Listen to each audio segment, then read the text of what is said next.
2013 की है। उस घटना के बाद से मैंने रात में मेट्रो स्टेशन जाना छोड़ दिया। मेरे कॉलेज का फर्स्ट ईयर था। वैसे तो मैं शाम तक कॉलेज से लौट आती थी, लेकिन उस दिन कॉलेज का फेस्ट था जो अंधेरा होने तक चला। फेस्ट से लौटने के बाद मैं कुछ देर अपनी फ्रेंड सुमिधा के घर रुकी रही। सुमिधा, अब मुझे चलना चाहिए, कहीं ऐसा ना हो कि लास्ट मेट्रो भी छूट जाए। हाँ ठीक है, जाओ। 2 दिन तक मैं कॉलेज नहीं आऊंगी। आज डांस करके ना बहुत थक गई हूँ। मैं भी नहीं आने वाली। मेरी फ्रेंड के घर से नियरेस्ट मेट्रो स्टेशन त्रिलोकपुरी था। ये underground metro station pink line पर है और उस टाइम ये नया नया ही शुरू हुआ था। मैं जब प्लेटफॉर्म पर पहुंची तो सिर्फ लास्ट मेट्रो आना बाकी थी और मेट्रो स्टेशन पर कोई भी नहीं दिख रहा था। मैं प्लेटफॉर्म के किनारे खड़ी होकर फेसबुक पर फेस्ट की फोटोज देखने लगी। तभी मुझे अपनी परछाई के बराबर एक परछाई दिखाई दी। मैंने दाएं बाएं देखा तो आसपास कोई भी नहीं था। एक तेज हवा का झोंका आया। मुझे लगा कि मैं कहीं प्लेटफॉर्म पर ना गिर जाऊं, इसलिए मैं पीछे हटकर खड़ी हो गई। मुझे अपनी आंखों पर विश्वास नहीं हो रहा था। क्या सच में मेरे बराबर में कोई परछाई खड़ी थी? तभी मेट्रो में मनहूस अनाउंसमेंट हुआ कि मेट्रो सेवा में थोड़ा विलंब होगा। असुविधा के लिए खेद है। अब ये मेट्रो को भी अभी ही खराब होना था। तभी मैंने कुछ ऐसा देखा कि मेरा सिर चकरा गया। एस्केलेटर से बिना सिर का एक आदमी उतर रहा था। उसका सिर उसके हाथ में था। जैसे ही वो प्लेटफॉर्म पर उतरा, मैं दूसरी तरफ भागी और लिफ्ट में घुस गई, लेकिन लिफ्ट का दरवाजा बंद नहीं हो रहा था। अचानक वो बिना सिर का आदमी लिफ्ट के सामने कुछ दूरी पर खड़ा हो गया। उसने हाथों से सिर अपनी गर्दन पर रख लिया और फिर वो लिफ्ट की तरफ बढ़ने लगा। Help me! कोई है यहाँ पर? Help me please! इससे पहले कि वो आदमी लिफ्ट के अंदर आ पाता, थैंक गॉड कि लिफ्ट बंद हो गई। लिफ्ट ऊपर गई, लेकिन लिफ्ट के दरवाजे ने फिर मुसीबत में डाल दिया। अब ऊपर वाले फ्लोर पर दरवाजा खुल ही नहीं रहा था। लिफ्ट मुझे फिर से नीचे प्लेटफॉर्म पर ले जाने लगी।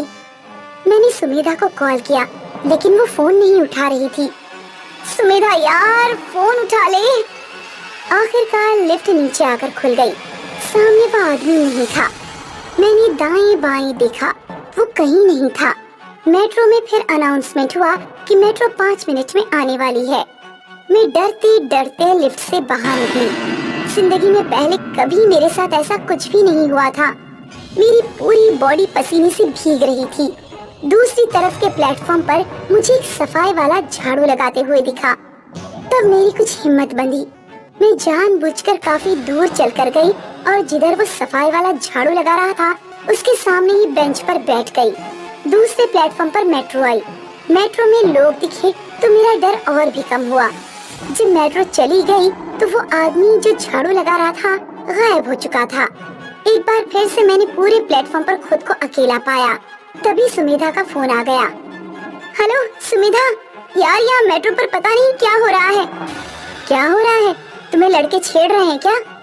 नहीं, लड़के नहीं छेड़ रहे, लेकिन कुछ अजीब चीजें हो रही हैं। मैं सुमिधा को सब कुछ बता ही रही थी कि मुझे ट्रेन की पटरियों पर वही आदमी चलता दिखाई दिया जिसे मैंने अभी कुछ देर पहले दूसरी तरफ के प्लेटफॉर्म पर झाड़ू लगाते देखा था। तभी मेट्रो का हॉर्न सुनाई दिया। मैंने उस आदमी को आवाज दी, हे, पटरियों से हट जाओ, ट्रेन आ रही है। लेकिन उसने मेरी आवाज नहीं सुनी। दूसरी तरफ से प्लेटफॉर्म पर मेट्रो आ गई और वो आदमी कुचल गया। उसके खून के छींटे मेरे चेहरे तक आए। मैं सीढ़ियों से ऊपर मेट्रो स्टेशन के बाहर भागना चाहती थी, लेकिन तब तक मेरे प्लेटफॉर्म पर मेट्रो आ गई और मैं मेट्रो में चढ़ गई। पूरा मेट्रो खाली था, सिर्फ 1-2 लोग ही दिखाई दे रहे थे। अगले दिन सुमिधा अपने भाई के साथ मेरे घर पहुंची।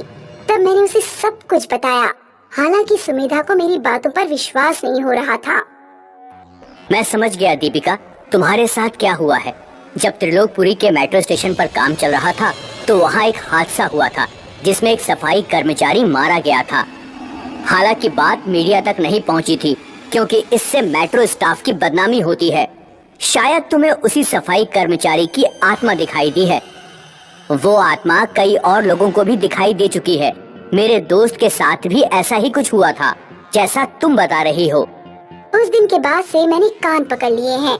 अब कभी भी लेट नाइट किसी मेट्रो स्टेशन पर नहीं जाऊंगी।